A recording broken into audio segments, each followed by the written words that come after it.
نداؤں کا سلسلہ شروع ہو گیا ہے کوئی مانگنے والا کہ اس کی مرادیں پوری کی جائیں، ہے کوئی مغفرت کا سوالی اس کا سوال پورا کیا جائے. ہم جیسے گناہ گاروں کی تو بن آئی ہے نا، نفل کا ثواب فرض کے برابر، فرض کا ثواب 70 گنا، ہر سجدے پر 1500 نیکیاں، ہر سجدے پر سرخ یاقوت کا گھر جنت میں دیا جائے گا. روزہ دار کا سونا عبادت، اس کی سانس، اس کی جو منہ سے بو آئے گی افطار سے پہلے وہ مشک سے بڑھ کر ہے. اور افطار کے وقت روزانہ 10 لاکھ گناہ گاروں کی بخشش، یعنی ہر لمحہ ہی برکت بھرا ہے، ہر لمحہ ہی رحمت بھرا ہے.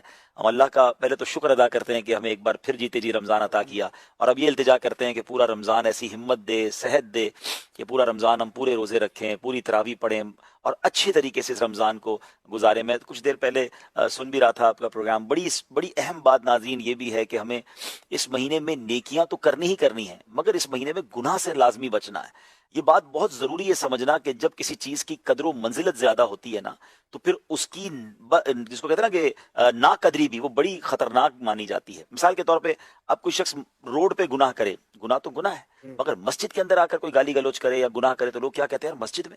کوئی پاکستان میں یا اپنے وطن میں گناہ کرے غلط ہے، لیکن اگر کوئی مکہ پاک میں جا کے گناہ کرے، حدود حرم میں کرے، تو وہاں ایک گناہ 1 لاکھ کے برابر ہو جاتا ہے، ایک نیکی بھی 1 لاکھ کے برابر. بالکل اسی طرح رمضان میں تو ہماری بخشش کا سامان کر دیا گیا نا، شیطان کو بند کر دیا گیا، اجر بڑھا دیے گئے. اب رمضان میں بھی گناہ کرے کوئی، یعنی بظاہر تو گناہ کی کوئی جگہ بنتی نہیں ہے. اینیمی آف ہمارا جو دشمن ہے بہکانے والا، اسے بند کر دیا گیا. ہر بندہ عبادت کر رہا ہے اور ایسے ماحول میں بھی تم گناہ کر رہے ہو. اب پھر پنشمنٹ بھی بہت زیادہ ہے. روایتوں میں آتا ہے جو ماہ رمضان میں ایک گناہ کرے اس کے 1 سال کے اعمال برباد کر دیے جائیں گے. اب یہ مطلب ایسا لگتا ہے کہ آج رات جو ہے نا بہت کچھ ڈیسائیڈ کرنے کی نائٹ ہے کہ پورا مہینہ عبادت کیسے کرنی ہے اور پورا مہینہ اپنے آپ کو گناہ سے بچانا کیسے ہے. میں تو پرسنلی یہ سمجھتا ہوں اشفاق بھائی ہمارے لیے زیادہ مشکل یہ ہے.